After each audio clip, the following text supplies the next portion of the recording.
So this is part 2. I do want to let you know that I was talking about the spiritual realm, and these entities, they have more authority in the spiritual realm because that's what their domain is. Us being in the physical realm, we have more domain here. We have reign and dominion. So even a spirit, whether it's good or bad, has to get consent from us because God created, to have that, for us to have that authority. And once you understand that, you can be able to tap into it and, fulfill your purpose. A lot of people don't understand that. So, so this is with them people. I had that when people were like, astral projecting, and I literally had to be quiet.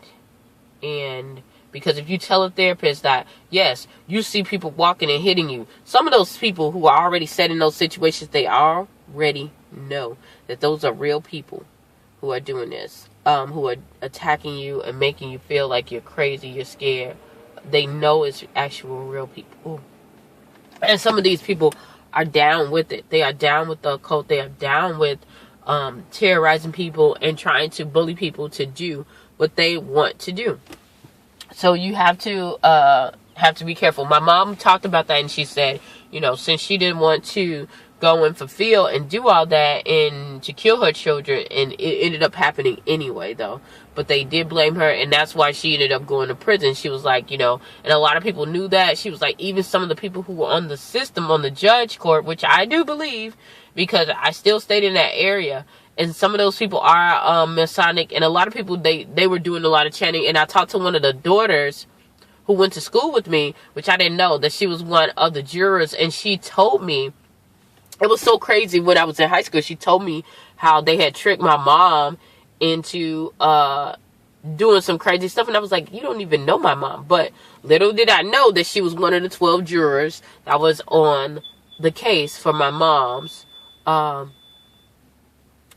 thing, here in America. So yeah, so she told me this before me and my mom even had, a functioning relationship. She was like, things are not always what it seems. Now she has a recording, she has a podcast. I gotta look it up again, but she has a podcast on YouTube, and it's talking about survival abuse from cults and SSR abuse, and it's really real. If you ever been through it, a lot of people feel like that they're going through it and they think that they're targeted individuals. That's why I said I didn't really want to get into that topic, but it goes hand in hand if you understand what it is and who it is, because those people, the people that are getting targeted, really are the 144. Not only that, you can see it by what they talk about. It's a lot of people that talking about dumb stuff. But it's a lot more people that are coming out and just saying they're tired of dealing with all this abuse, all this craziness. They want to get free. A lot of people are tired of doing, living a fake life. They want to be free. And, So anywho, so I had that happen. I had to deal with that. And I was just like, okay, why am I going through this? Like, I didn't do this. God, I asked to be chosen by you. But if you think about it, God was talking about how he puts his word above his name, and how in the Bible it talks about your children's children will receive your inheritance. In everything, it always talks about patterns, and what you sow, you shall reap. And whatever somebody's seed did, the seed always inherited it. You think about David and Solomon. You think about all those people, when David, inherited the kingdom and he was in charge, his sons, he stole somebody's wife and married her, and God was like, okay, I see that, but because of that, you got to be punished.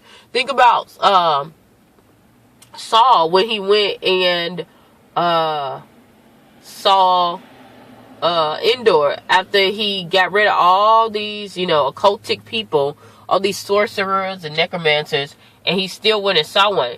Okay, he still loved him, but he put his word above his law, so he had to punishment, and he had to go through stuff. So, and that's nothing different. It tells you that in the Bible that people, they getting sick because not only lack of knowledge, because of disobedience. If you did something, think about how a lot of people are labeled when their parents are,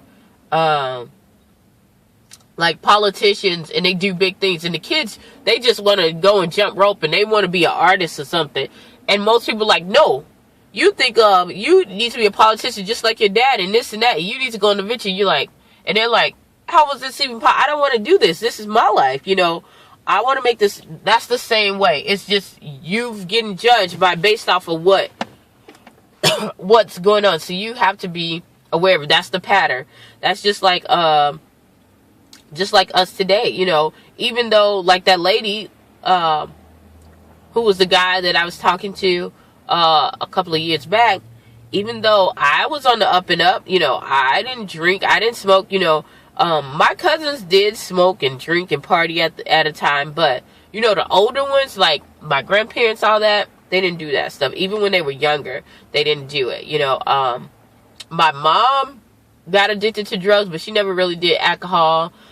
She was in that fast kind of life or whatever, but like I said, the ones before her didn't do it. So, but because of that pattern, I was labeled. You have to. I'm not labeled. I was punished for that. I had to take that on. I can see some of that stuff spiritually. The things that I went through, not being able to get a job. Think about someone that is a generational curse. That's a spiritual curse. And not only that, that was a occultic curse. And now when I started going through it, it was like God was talking to me to get me delivered out of it. There was no reason that I should have been in there in an asylum like all those other people, going out of their mind, having a reprobate mind, going out of their mind because of the stuff that I went through, because of losing everything after gaining everything before losing everything before, you achieve yourself, you try to be productive, and, you go on the straight and narrow, and then these things still happen. You kind of want to feel like you just want to give up. So, and please don't give up. I promise you, it gets a lot better. It gets a lot better in your sanity when you start seeing why you couldn't get this and why you couldn't go in certain directions, because God would show me certain directions that I could not get up and go to right then at the time. It might not be the door that's open for me at the time. It might not be my season at that time. Excuse me. Also, what else? Yeah, it was a generational curse with that. What else did I want to talk about? I have so much to talk about on this thing. It's just so crazy because if I don't tell it, I will be doing God a disservice because He has saved my life. I talked about the generational curses that I had to break. I had to break my own fears and my own anxieties down. Like, I never knew that I had such fears, fears because of what people instilled in me. I had a fear of driving, even though I knew how to drive since I was 12 years old, because my cousin and I, we used to take my aunt's car, not only my aunt's car, but everybody else's car who was available, because they would be out there, have the cookouts, partying, whatever. We'll just take the cars and take them on a joyride, take them around the block, park, reverse, not going far out, but we used to do that to learn, how to drive. And when emergency situations came, like when my aunt started having anxiety attacks and stuff, I was able to drive it. But I started getting this whole fear because people say, your mom can't drive and she can't do this and you're not going to be able to. I mean, I had so many things projected onto me. People think about projection as something evil. It can be used for good and evil. You're supposed to speak life over, but some people are speaking death and speaking limitations. Most people, they don't know the power of that power of life and death is in the tongue. So they're using they're tunning ineffectively, saying that you can't do this because your mom can do this. You can't do this because you're too big, because you don't look like this person. I had to get rid of those limitations when I started doing pageantry and stuff. I had to understand it, because I was literally losing my mind, because I would get to a certain point. I would get down to like 4s and 2s and 1s and 0s and still look like I'm a size 4, 5, 6, 7. And people would say, and I would still be skinny, you could see my rib cage and everything, you need to be smaller. And it's like, no, I wasn't designed for that.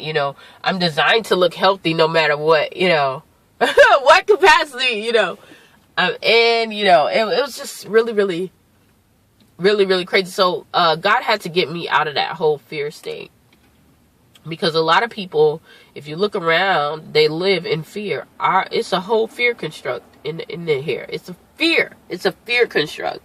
And it's good because lower vibrations and lower entities feed off of fear. If you're in something with a high vibration, a high mode, and a high, a lot of things can't hold the weight. A lot of things you'll see a lot of people get away from because they can't hold the weight. So, yeah, that's another obstacle that I had to overcome. And I had to overcome the fear of not knowing. Sometimes you want to always be right. Not always be right, but be right most of the time, because you feel that being right is being knowledgeable. But the true knowledge is knowing that you don't know everything. But everything happens for a reason. And because you don't know, somebody else will know. That's how we are created, and nobody knows everything. And once you're able to accept it and say, I don't know, and but I can try to find out or find someone who does know, then that thing that lifts a lot of weight off of you, and not to know, not even that, even if you can't find it, be okay with not finding the answer after you've done your best, so